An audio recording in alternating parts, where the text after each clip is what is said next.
my kusina lentek. Kusina lentek. Ay. Ayan guys. Ang gagawin natin guys ay ginawa ko na ito.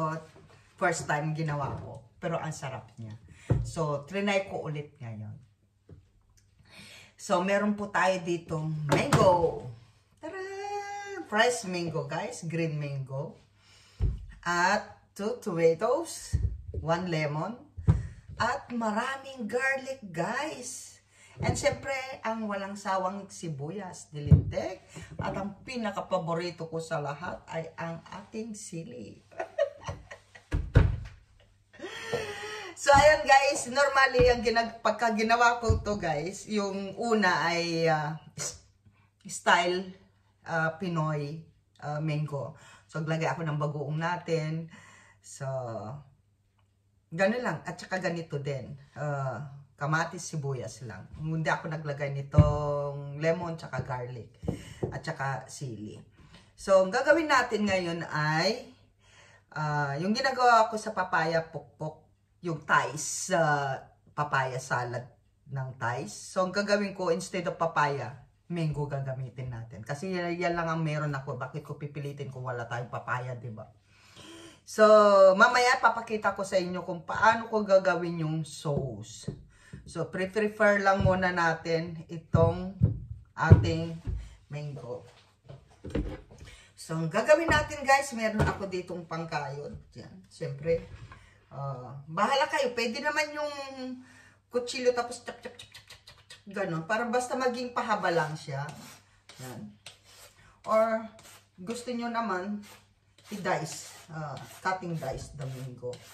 Pero ako kasi is, dahil meron akong pang ganito na para sa papaya, ito na rin gagamitin ko. Para hindi ko na pinahihirapan yung sarili ko. Kakain lang tayo, dapat hindi natin pinahihirapan yung sarili natin. So, ayan.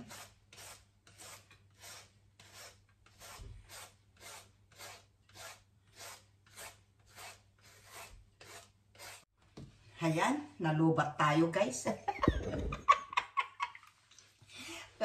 Chinap ko na yung yung kamatis natin. Chop lang natin yan lahat guys. So, pagkahiwa natin ng kamatis guys. Kahit anong yung hiwa na lang ng tomatoes yun. Pero ako kasi, paborito ko kamatis kasi. Kaya gusto ko marami. Pero kung di naman kayo masyado sa kamatis, okay.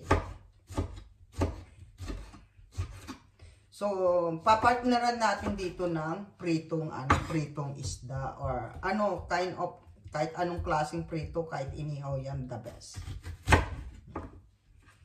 Yung hiwa ng sibuyas, bahala na kayo kung anong gusto nyong hiwa dyan. Kung saan kayo masaya na paghiwa.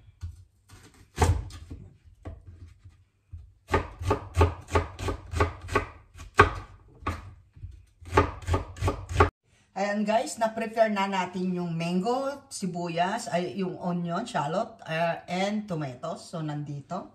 So, umpisahan na natin yung ating Thai sauce. Yan. Ilagay natin yung garlic, yung sili, at saka sugar. Konting sugar lang, para wag lang tumalsik guys. Para yung anghang at saka alat niya, at saka yung lemon, mag-ano-ano.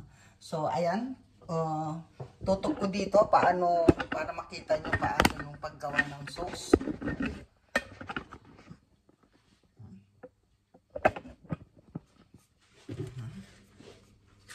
So, ayan guys, dikdikin natin. So, yung aking dikdikan guys ay special sa sa taga-Thailand. Nirigalo sa akin to, yung kaibigan kong taga-Thailand nun. Matagal na tong dikdikan sa akin. So, hanggang maging face siya. Yung durog na durog na. Ayan, durog na yung bawang at saka sili natin. So, maglalagay tayo dito ng bagoong ng Thais. Yung hipon, ganon. Hipon na maliliit. Yan. na bagoong. So, ayan yung ilalagay natin. Depende kung gusto nyo ng maalat, depende yung pag-add ninyo. So, yun lang, ganun lang. Mga isang kutsara lang siguro yun. And then, pagka ano natin, didikdikin natin, wait lang. Paglagay natin ng bagoong, yung pinakahipon na bagoong ng thighs, guys. Yan, ihalo natin sa garlic tsaka sili. Yan. Pagkatapos natin mahalo, lagay na natin yung lemon. Pispis lang natin yung lemon dyan. At huwag niyong itatapon yung balat ng lemon kasi magagamit pa natin yon sa ating, ayan, gawa na yung ating sauce. So, tikman lang natin kung tama yung alat. Okay. Wow, sarap. Ang sarap ng anghang. And then, i-mix na po natin lahat dito yung mango natin, yung shallot natin, yung sibuyas natin. Ayan.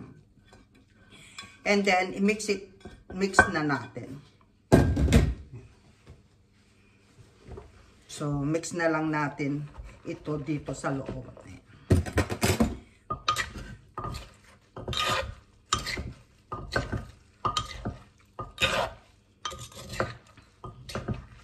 So, yung sauce dapat nakahalo lahat dito.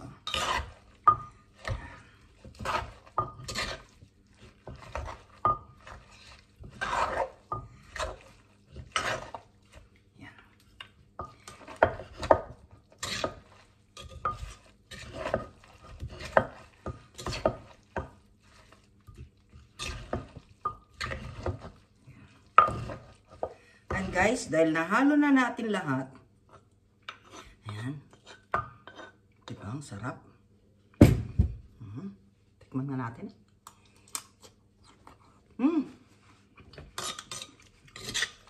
Try nyo guys. Ang sarap. Hindi ka magsisi. Ganun lang kasimple. Kasi dyan sa Pilipinas, marami tayo yung hipon na bagoong. Yun lang yung pinaka-alat natin. Yan. The rest, wala na. Ganun lang. Tapos, itry nyo guys, ang sarap sa sa pritong isda. Yan.